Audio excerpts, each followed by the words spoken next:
retrouver, nous allons passer à nouveau un excellent moment. Nous allons parler des États-Unis. Les États-Unis, c'est la première puissance mondiale. On vient d'avoir une élection qui était très passionnée, hein. On a vu les deux candidats. Je pense que la terre entière était très intéressée par cette élection, car vous savez, les États-Unis, c'est la première puissance mondiale.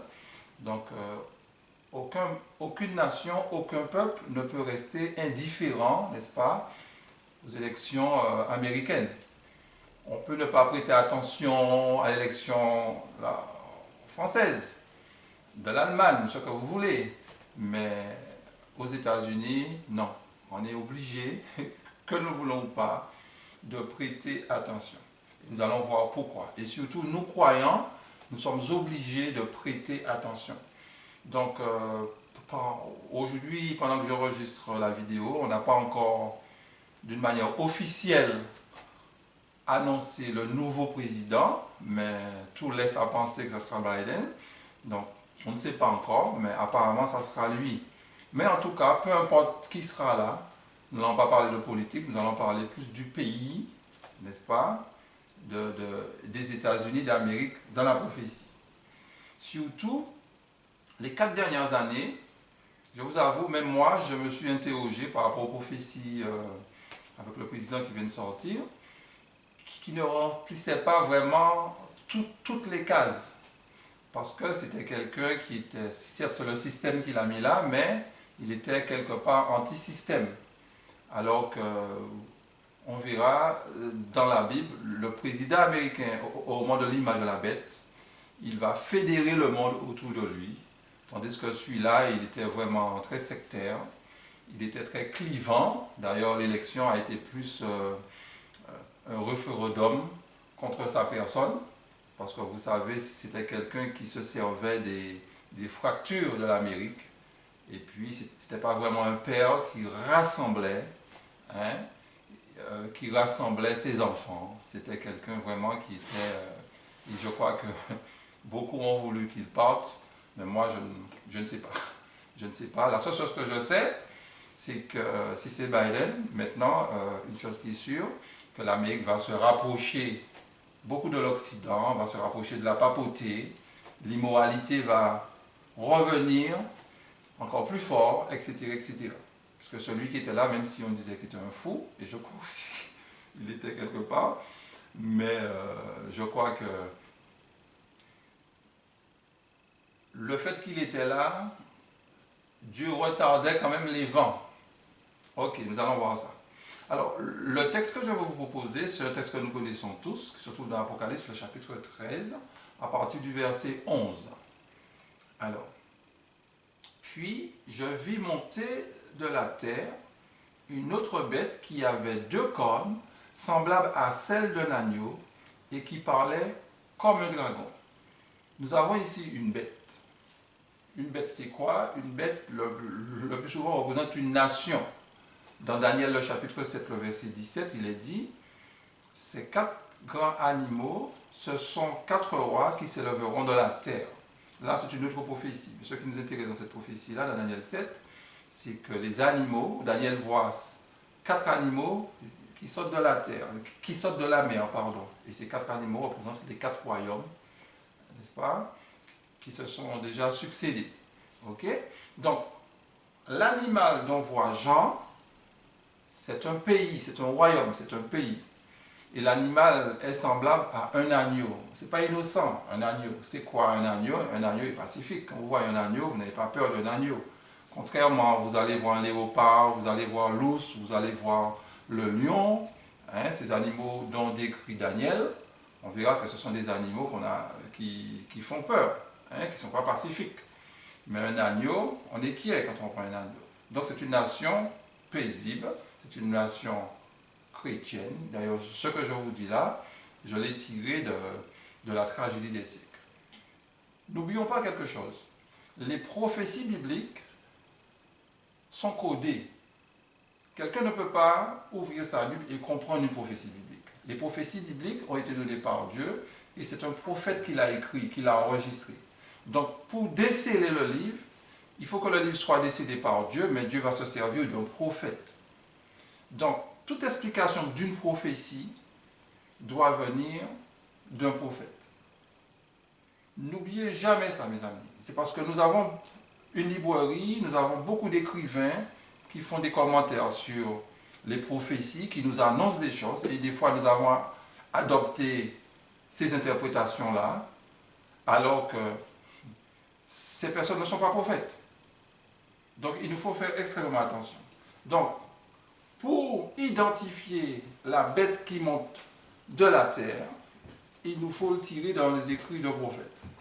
Et si ce n'est les écrits de la servante du Seigneur, Tragédie des siècles, le chapitre 25, la page 477. Voilà ce qui est dit. Quelle est la nation du Nouveau Monde qui, jeune encore vers 1798, attirait l'attention du monde et présageait un avenir de force et de grandeur? L'application du symbole ne permet pas un instant d'hésitation. Une nation, une seule, remplit les conditions de notre prophétie. Les États-Unis d'Amérique. Donc l'inspiration nous dit, ce message codé, nous savons que cet animal-là, j'envoie un animal, mais nous savons, au XXIe siècle, cet animal n'est autre qu'une nation chrétienne. Les chrétiens qui ont fui l'Europe, n'est-ce pas, se sont réfugiés sur cette terre, hein, et en 1776, il y a eu l'indépendance des États-Unis. N'oublions pas que les États-Unis étaient contrôlés par l'Angleterre, les Britanniques, et cette nation maintenant est libérée, n'est-ce pas, est libérée, a proclamé son indépendance. Cette nation-là maintenant est devenue la première puissance mondiale. Depuis la Première Guerre mondiale, on l'avait vu, mais lors de la Seconde Guerre mondiale, elle s'est vraiment assise. Et parmi le monde libre, c'est la première puissance mondiale du monde libre. Monde libre, entre parenthèses, mes amis, entre guillemets. Donc, tout ça pour nous montrer quoi? Que les États-Unis d'Amérique, c'est une nation, c'est la première puissance du monde. Il nous faudra composer avec. Que nous le voulons ou pas, il nous faudra composer avec les États-Unis. Dans ce qui fait la force des États-Unis, c'est parce que, je répète, les États-Unis ont accepté, ont accueilli les chrétiens. Donc, c'est Dieu qui avait prévu cette terre-là. C'est une terre qui est très riche. On trouve du pétrole, on trouve du fer, on trouve de l'uranium, on trouve du gaz, cuivre, etc., etc. Les États-Unis, on connaît sa musique, la musique américaine, c'est une puissance, sa culture, son cinéma. On connaît aussi, j'ai oublié, sa monnaie, n'est-ce pas?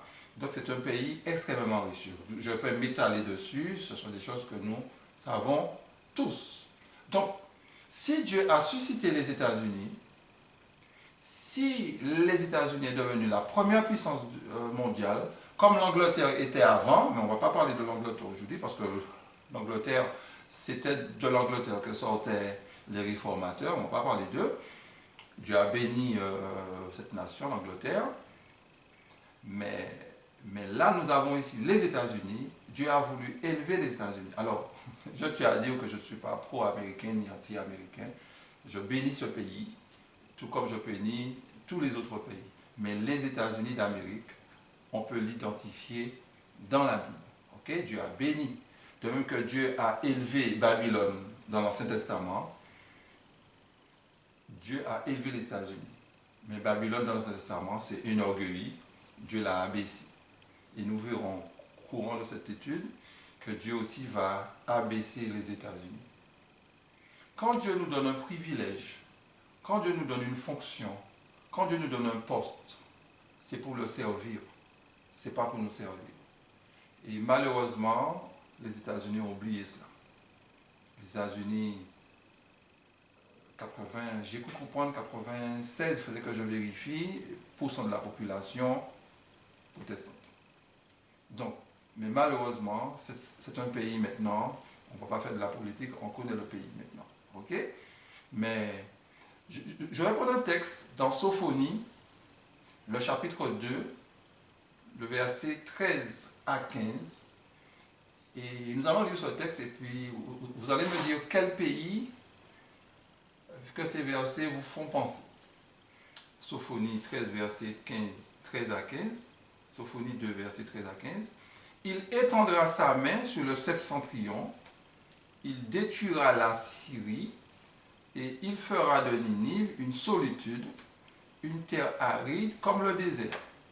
Des troupeaux se coucheront au milieu d'elle, des animaux de toute espèce, le pélican et le hérisson, habiteront parmi les chapiteaux de ses colonnes.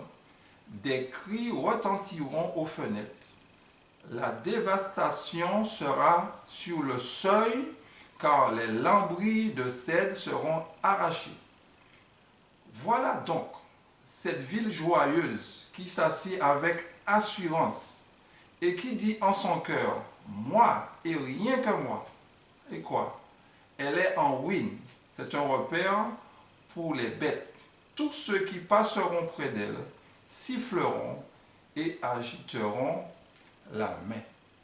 Je me dis au Franck, si on parle de la Syrie, le pays à Mésopotamie, là, c'est ce pays-là. Donc, c'est une histoire ancienne, ça fait partie de l'histoire. Ok. Retenez quand même, le verset 13 nous dit bien, c'est une ville joyeuse qui s'assied avec assurance. Donc, c'est une ville qui est orgueilleuse. C'est une ville qui dit dans son cœur, moi et rien que moi. Mais pour identifier, pour savoir si c'est le passé ou le futur, nous allons lire le chapitre 3, nous allons lire les versets qui suivent. Nous allons lire du verset 1 à 4. Et nous verrons du passé, Dieu va nous projeter une prophétie. Écoutez bien. Malheur à la ville rebelle et souillée, à la ville pleine d'oppresseurs. Elle n'écoute aucune voix. Elle n'a point d'égard à la correction. Elle ne se confie pas en l'Éternel. Elle ne s'approche pas de son Dieu. Ses chefs au milieu d'elle sont des lions rugissants. Ses juges sont des loups du soir et qui ne gardent rien pour le matin. Ses prophètes sont téméraires, infidèles. Ses sacrificateurs profanent les choses saintes, violent la loi. Alors, nos théologiens ont coutume d'appliquer ces versets à Jérusalem. D'ailleurs, quand vous lisez votre Bible, vous allez voir, il y a un titre, Jérusalem. Mais quand vous lisez le livre, quand vous lisez le chapitre, il faut savoir que l'original, il n'y a pas de titre, il n'y a pas de verset, il n'y a pas de titre. Donc, c'est des théologiens, des écrivains qui ont écrit cela, qui ont mis Jérusalem. Alors, je crois savoir pourquoi ils ont mis Jérusalem. Mais je tiens à dire, quand vous prenez le texte parle de l'Assyrie. On n'a pas changé de ville. On a l'impression que le chapitre 2, la fin du chapitre 2, on parle de la Syrie, mais à partir du chapitre 3, on parle de Jérusalem. Non. On parle de la même ville qui s'assied avec assurance, qui dit en son cœur, moi et rien que moi. Donc, que dit le texte? Il y a une malédiction sur cette ville qui est rebelle. Vous savez que ça veut dire rebelle. Qui est souillée. Et on dit, elle n'écoute aucune voix. Et c'est pour ça qu'elle est rebelle. Elle n'a point d'égard à la correction. Il est dit, elle n'écoute pas l'Éternel. Ce qui veut dire, elle ne se confie pas en l'Éternel. Elle ne s'approche pas de son Dieu. Donc cette Assyrie-là a un Dieu. Et qui est son Dieu? Le créateur de l'univers. C'est pour cela que je comprends pourquoi les théologiens ont mis Jérusalem, parce que la Syrie n'a jamais servi Dieu. À l'époque de Jonas, peut-être un moment. Mais concrètement, la Syrie n'a jamais servi Dieu. Le Dieu du ciel n'a jamais été le Dieu de la Syrie. Ok? Donc, c'est la Syrie qui ne s'approche pas de son Dieu. Et on continue, le verset 3 nous dit, ses chefs au milieu d'elle sont des lions rugissants, ses juges des loups du soir qui ne gardent rien pour le matin. Ses chefs, c'est la partie politique, les juges, c'est la partie de la justice. Hein. Ces deux corps-là sont corrompus. Après, il continue au verset 4, et je vous demande de maintenant toute votre attention. Ces prophètes téméraires, infidèles, ces sacrificateurs profanent les choses saintes, violent la loi. Dieu n'a jamais eu de sacrificateur en Assyrie. Dieu n'a jamais eu de prophète en Assyrie. Ces prophètes en Assyrie. Dieu n'a jamais eu de sanctuaire en Assyrie. Et qu'est-ce que ces personnes font là? C'est simplement, mes amis, c'est une prophétie biblique. Dieu va se servir de la Syrie, qui était une puissance à l'époque, et il va faire quoi? Il va nous donner une prophétie biblique. C'est très courant dans la Bible. J'ai pris juste un verset pour vous, avant de poursuivre. Dans Zacharie, le chapitre 2, le verset 6 et 7. Pour argumenter ce que je vous dis, on va lire aussi le verset 11 de Zacharie 2. Écoutez. Fuyez, fuyez du pays du septentrion, dit l'Éternel, car je vous ai dispersés aux quatre vents des cieux, dit l'Éternel. Sauf toi, Sion, toi qui habites chez la fille de Babylone. Quand on lit ça, on dira que c'est quand il fallait laisser Babylone. C'était sur le royaume des Mèdes et des Perses, c'est quand il fallait retourner à Jérusalem. Ok, on peut penser cela. Mais lisons le verset 11. Beaucoup de nations s'attacheront à l'Éternel en ce jour-là et deviendront mon peuple. J'habiterai au milieu de toi et tu sauras que l'Éternel des armées m'a envoyé vers toi. Notez ce que dit le verset 11 pour pouvoir situer l'époque quand Dieu va dire sortez de Babylone. C'est au moment où beaucoup de nations vont s'attacher à l'Éternel. Est-ce qu'à l'époque de Zacharie, beaucoup de nations étaient attachées à l'Éternel? Vous avez la réponse? La réponse est non. On nous dit en ce jour-là, quel jour? Au moment où les gens vont sortir de Babylone. Ok? Vont sortir de Babylone, vont fuir, vont sortir de Babylone. Beaucoup de nations vont s'attacher à l'Éternel. Et on nous dit, et Dieu nous promet, et j'habiterai au milieu de toi. Donc, manifestement, nous sommes au moment du grand cri. Donc, Dieu s'est servi de la situation de l'époque.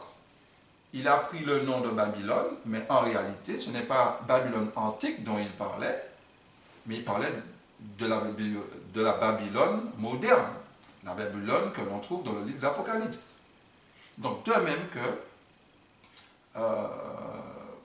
ce que nous venons de lire dans Sophonie, on parle de l'Assyrie. Dieu garde le nom de l'Assyrie, mais c'est une Assyrie moderne, ce n'est pas l'Assyrie antique. Un jour, on a fait une étude sur l'Assyrie. Et je vais argumenter, je vais vous montrer plusieurs textes de la Bible qui confirment ce que je dis. Donc, notez que dans cette Assyrie-là, Dieu a ses enfants. Dans cette Assyrie-là, Dieu a ses prophètes. Les amis, c'est une Assyrie moderne. C'est les États-Unis, mes amis. C'est l'Occident. Les États-Unis, où il y a tous les quartiers généraux des églises. En particulier, l'église qui garde la loi.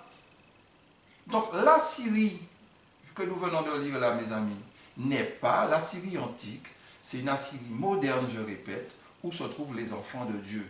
Mais malheureusement, le corps politique, les hommes politiques sont corrompus, la justice est corrompue, y compris le corps religieux.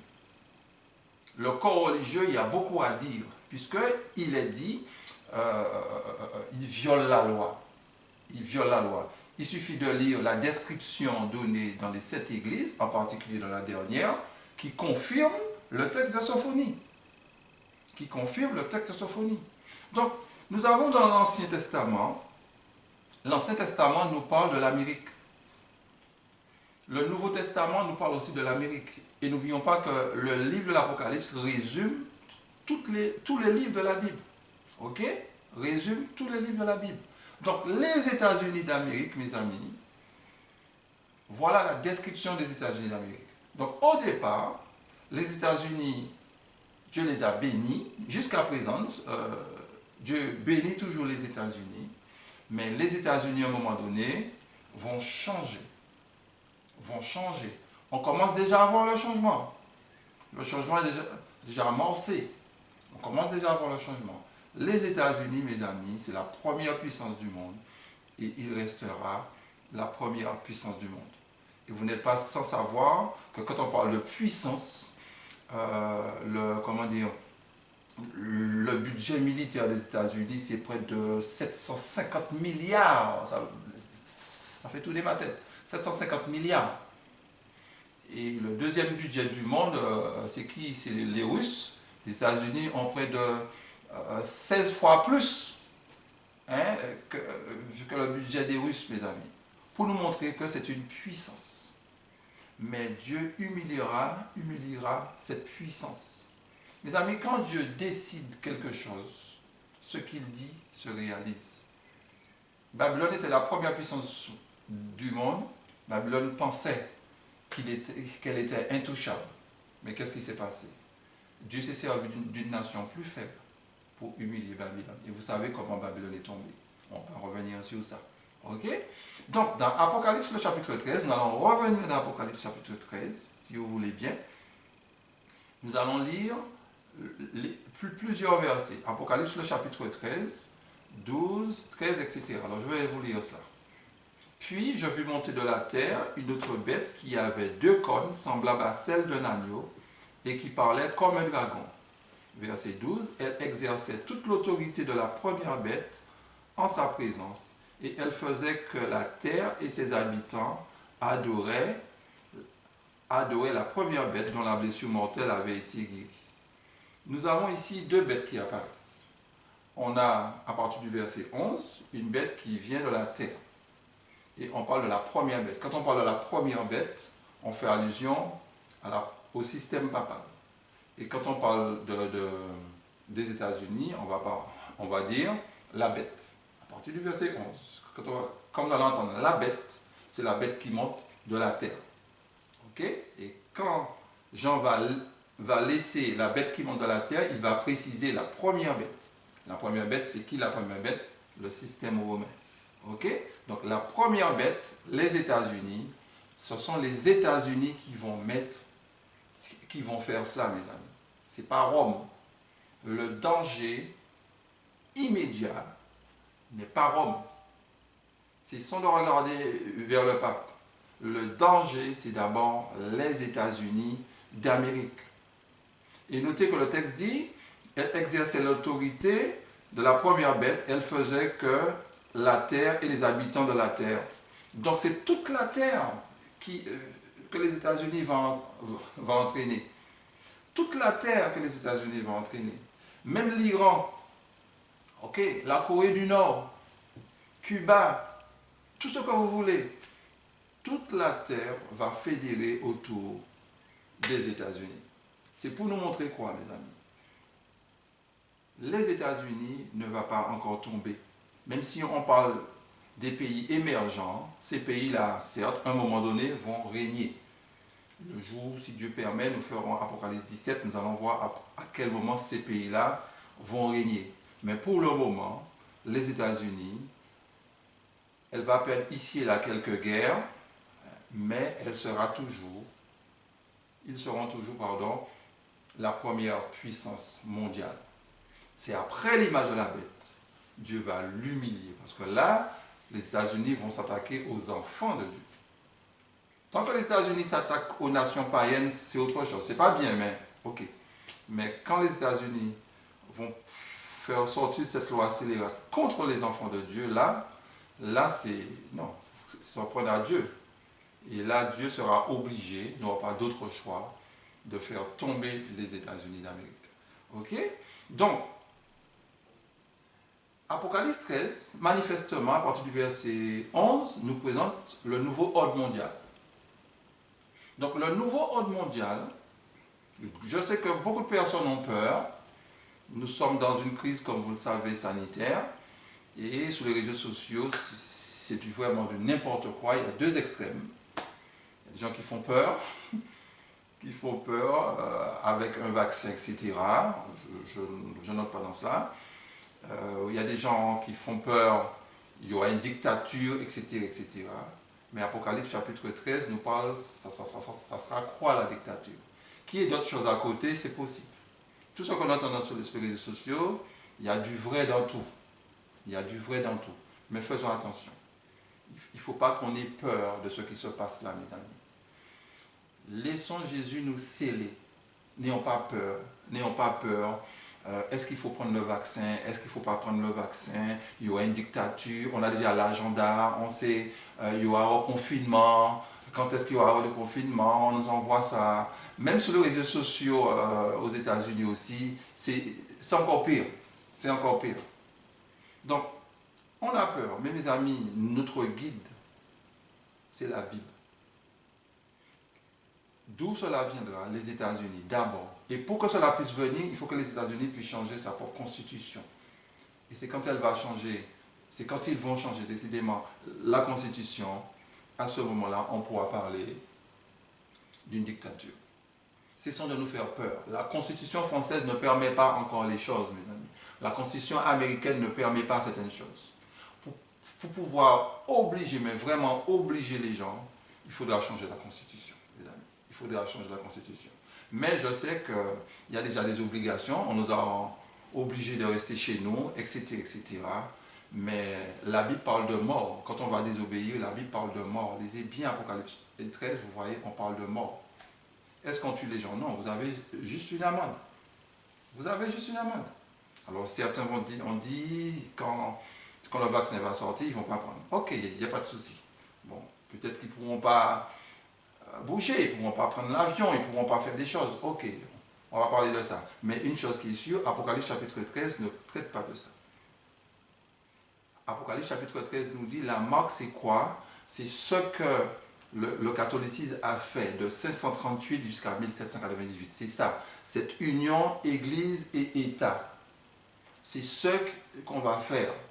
Ok? C'est ce qui va revenir. La démocratie ne sera plus. La démocratie est en train de fondre au fur et à mesure. On sent que les pays démocratiques sont en train de basculer. Ça se ressent. Ça se ressent. La démocratie, ses heures à compter là, sont comptées. La seule chose qu'on ne sait pas, quand est-ce que la démocratie va se terminer. On ne sait pas. C'est imminent, mais on ne sait pas quand. Alors s'il faut une pandémie, s'il faut ci, s'il faut ça, je ne sais pas. Mais une chose qui est sûre, la démocratie, ça va finir.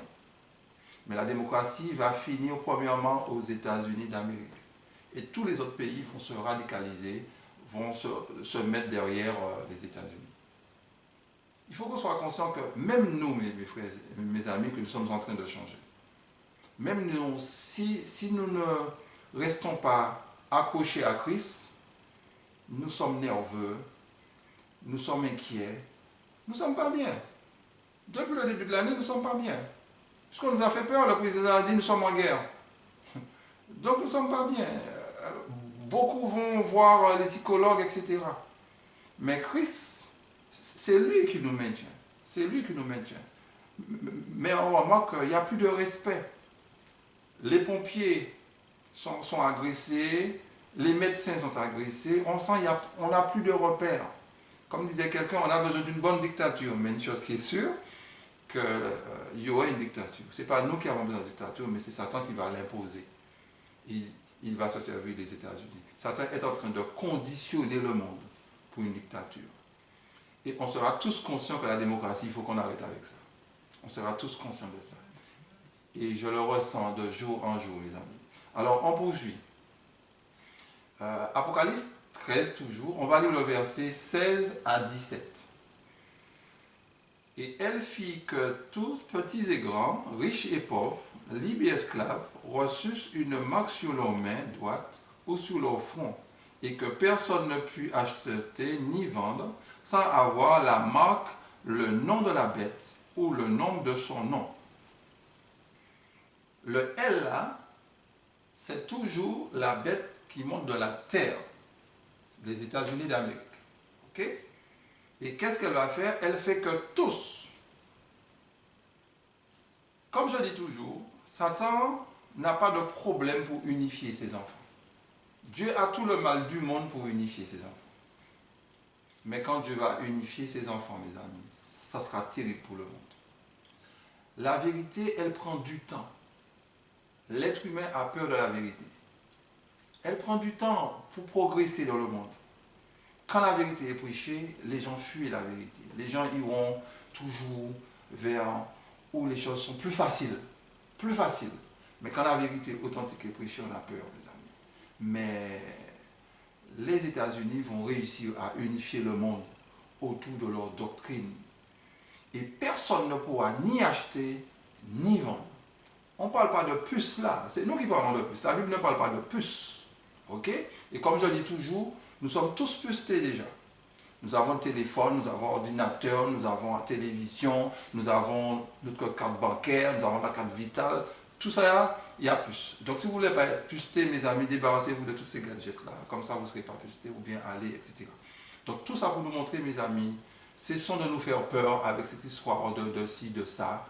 Mais ce qu'on doit savoir, qu'au moment de l'image de la bête, Dieu aura quand même un peuple qui sera préparé, un peuple qui devra dire aux gens de ne pas prendre l'image de la bête. Mes amis, n'ayons pas peur du nouvel ordre mondial. N'ayons pas peur de cela. Parce qu'au moment du nouvel ordre mondial, Apocalypse 14 est suffisamment clair. Apocalypse 14 nous dit, le verset 9 à 12, Dieu aura un peuple qui dira aux habitants de la terre de ne pas prendre l'image de la bête. Donc, quand nous allons dire aux habitants de la terre de ne pas prendre l'image de la bête, le peuple sera rempli de la puissance du Saint-Esprit. Donc, l'image de la bête ne va pas nous affecter d'une manière directe. Il y a beaucoup de personnes qui pensent qu'au moment de l'image de la bête, il y aura la purification, les gens vont abandonner l'église. Non, non, non, non, non, non, mes amis.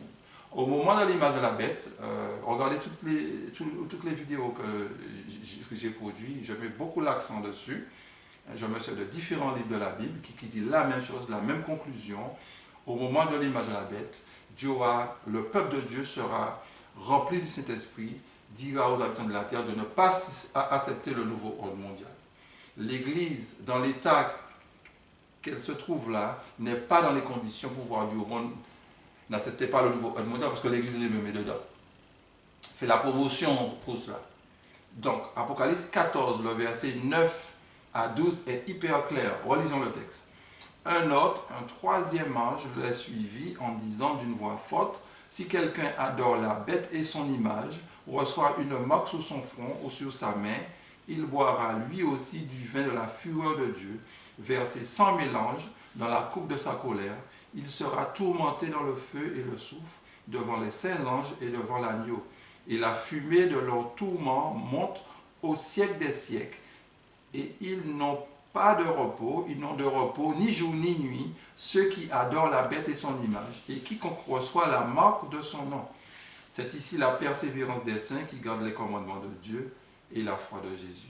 Remarquez là, vous avez des personnes qui sont conquérantes là. Vous avez des personnes qui vont dire si quelqu'un. Notez que ces personnes ne fuient pas dans les montagnes. Je sais qu'il y a des questions qu'on me pose pas plus tard qu'hier soir, où la servante Seigneur dit il faut fuir dans les montagnes. Mais mes amis, quand l'image de la bête sera en vigueur, il ne faudra pas fuir dans les montagnes, contrairement à ce qu'on enseigne. Parce que quand l'image de la bête sera en vigueur, il faudra se trouver au milieu du monde pour leur dire de ne pas prendre. De ne pas prendre l'image de la bête. Si vous allez vous réfugier dans les montagnes, comment vous allez faire pour prêcher le message? Au moment de l'image de la bête, nous ne serons pas sous la défensive. Nous serons au milieu de Babylone pour dire aux enfants de Dieu, sortez de Babylone, les amis. C'est vrai, on doit faire des plans, autant que nous pouvons, pour sortir des villes. Habiter dans les campagnes, c'est vrai. Mais Dieu a besoin de nous dans les villes, au moment du grand cri. Mais Dieu a besoin de nous, on sera revêtu de la puissance du Saint-Esprit.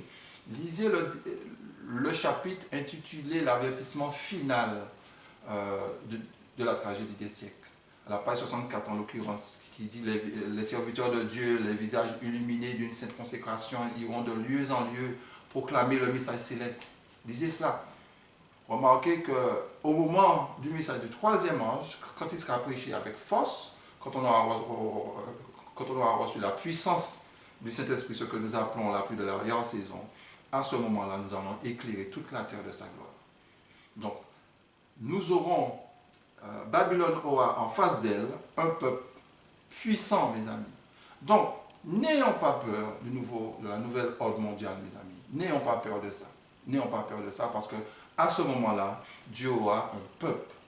Dans Événements des derniers jours, le paragraphe 447, regardez ce qui est dit. Lorsque notre nation abjurera les principes de son gouvernement à tel point qu'elle promulguera une loi du dimanche, le protestantisme agira en cela, main dans la main avec le papisme. Ça veut dire beaucoup de choses, mes amis. C'est un extrait qui est sorti de Témoignage, le volume 5. Ça veut dire beaucoup de choses. L'Amérique va rejeter ses principes, qui veut dire la démocratie. Ok? Et elle va promulguer la loi du dimanche. Et on nous dit que le protestantisme agira de main en main avec qui? Avec le papisme. Nous sommes dans la fédération protestante. Nous sommes observateurs de l'écuménisme. Sortons dedans. Puisque nous voyons, qu'est-ce qu'ils vont faire? Qu'est-ce qu'ils vont faire? Ne regardez pas à leur sourire. C'est vrai, il faut s'approcher d'eux. Mais quand nous sommes dans le champ, allons voir ces gens-là. Hein? Si vous avez en face de vous des évangélistes, des pasteurs, des prêtres, allez les voir. Parlez avec eux. Conseillez-les. S'il faut prier avec eux, pourquoi pas? Mais ils ne nous ont pas dit de se mettre avec eux, de faire des messes ensemble. Ils nous ont pas dit de faire ces choses-là. Donc, mes amis, si nous avons réellement compris le message des trois anges, nous ne devons pas avoir peur de tout ce qui se passe là. C'est vrai, c'est jamais agréable. Parce que le syndicalisme, je pense que l'année 2021, ça sera une année très importante parce qu'il y aura beaucoup de conflits sociaux. Parce que le Covid, il y a le gouvernement qui aide beaucoup, mais à un moment donné, le gouvernement ne pourra pas tout aider. Il y a beaucoup d'entre nous, nous allons perdre du travail et il y aura beaucoup de personnes dans la rue. Il faut s'attendre, ça sera une année difficile. Mais la Bible a parlé de ça, je ne suis pas là pour vous faire peur, mais la Bible a parlé de ça. Dieu ne laissera jamais ses enfants mendier. N'oubliez pas ça. Dieu ne nous laissera jamais mendier. Et pour terminer, mes amis, n'oublions pas que d'Apocalypse 14, le verset 12, ce grand cri-là va amener à l'obéissance au commandement de Dieu. La foi de Jésus et l'obéissance à Dieu. Donc toutes les personnes qui vont sortir de Babylone seront appelées à avoir foi en Jésus et aussi vont garder les commandements de Dieu. Parce qu'ils vont voir que le dimanche, Dieu n'a pas institué le dimanche, c'est le samedi. Non pas, le sabbat ne sauve pas, mais c'est le sabbat, c'est un acte de foi. Quelqu'un qui observe le sabbat, c'est quelqu'un qui croit que Dieu a tout pourvu, n'est-ce pas? Il croit en un Dieu qui a tout pourvu, qui nous a tout donné. Ok? Alors, Apocalypse 18, pour terminer, comme je vous disais, on va lire les 4 premiers versets. Après cela, je vis descendre du ciel un autre ange qui avait une grande autorité, et la terre fut éclairée de sa gloire. Il cria d'une voix forte, disant, elle est tombée Babylone la grande, elle est devenue une habitation de démons, un repère de tout esprit impur, un repère de tout oiseau impur et odieux. Parce que toutes les nations ont bu du vin de la fureur de son impudicité, et que les rois de la terre se sont livrés avec elle à l'impudicité, et que les marchands de la terre se sont enrichis par la puissance de son luxe. Et j'entendis du ciel une autre voix qui disait, sortez du milieu d'elle, mon peuple, afin que vous ne participiez point à ses péchés, et que vous n'ayez point part à ses fléaux. Arrêtons-nous là, avant de lire le verset 5. Notez que toute la terre est éclairée de sa gloire. C'est au moment où le message des trois anges sera prêché avec force, l'Église recevra la puissance du Saint-Esprit. Ce qu'on a lu dans Zacharie, le chapitre 12, quand on dit fuyez de Babylone, c'est la même chose.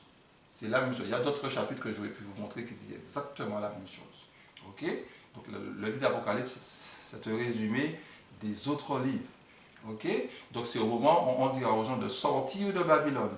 Mais notez ce qui est dit au verset 5. Car ces péchés se sont accumulés jusqu'au ciel, et Dieu s'est souvenu de ses iniquités. Vous voyez ce que l'Amérique va faire? L'Amérique va irriter Dieu. L'Amérique qui était un agneau, l'agneau qui représente Christ, l'Amérique sera l'organe de Satan demain, le porte-parole de Satan demain. Donc c'est à ce moment-là que l'Amérique parlera comme un dragon. L'Amérique en ce moment ne parle pas encore comme un dragon. L'Amérique parlera comme un dragon quand elle va s'attaquer aux enfants de Dieu, quand elle va abolir la loi de Dieu. Pour le moment, elle commence déjà à changer. Mais à quel moment elle va parler vraiment comme un dragon? Quand elle va changer sa constitution. Et le but du changement de sa constitution, c'est de faire la guerre aux enfants de Dieu. C'est vrai au départ, ce qui va intéresser les États-Unis, les hommes politiques, ça sera la partie économique. Ne croyez pas que tous les gouvernements seront d'accord pour accepter de nourrir Dieu le dimanche. Si c'est ce que l'on croit, on se trompe. On se trompe. L'Amérique va proposer un système économique qui fera l'unanimité, mais qui aura aussi dedans le dimanche. Donc au départ, l'Amérique ne va pas exalter le dimanche. Nous sommes religieux, nous mettons l'accent sur la partie du dimanche, nous avons raison. Mais ce que l'Amérique mettra devant, c'est la partie économique et la partie politique, mes amis.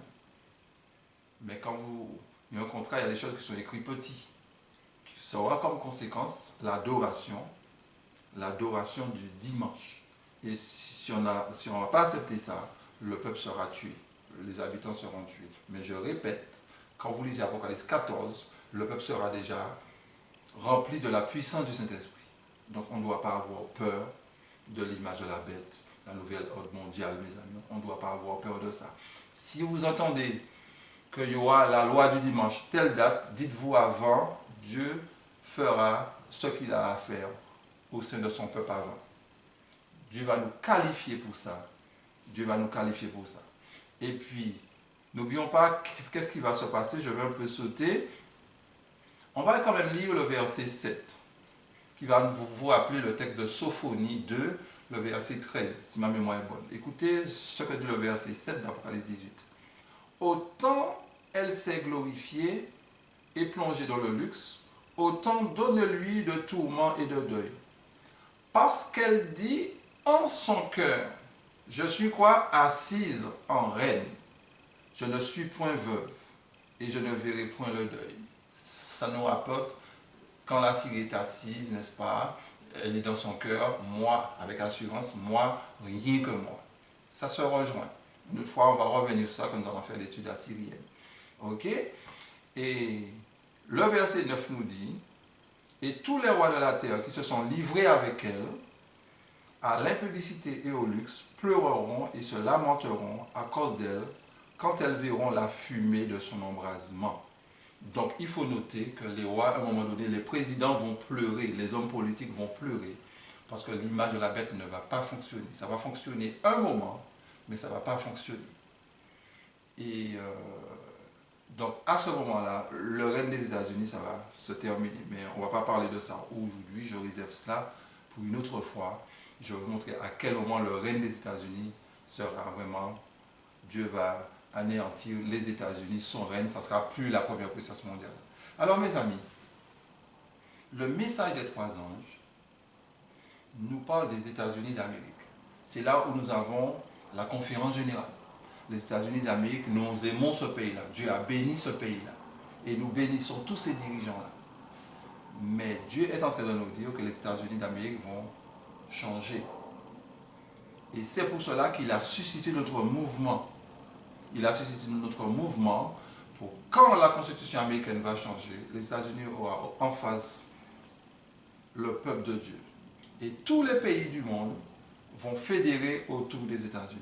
N'oublions pas qu'il y a une guerre cosmique entre Dieu et Satan. Satan a réussi à pervertir les États-Unis. Le but de Satan, quand il va mettre l'image de la bête, ce n'est pas pour résoudre le problème économique du monde. Le but de Satan, ça sera d'empêcher à la grande foule de sortir, aux enfants de Dieu de sortir de Babylone. Alors la part, ça sera quoi? Ça sera le côté économique que les gens vont voir, le bon côté. Mais on sait, les enfants de Dieu sauront que ça sera aussi salutaire. Que l'Éternel nous bénisse, que l'Éternel nous fasse du bien. Et je vous demande de rester connectés à cette chaîne. Salutations pour notre temps et tous ceux qui font passer aussi le message. Ne vous inquiétez pas, restons soudés, le petit troupeau. Que Dieu nous aide, mes amis. Amen.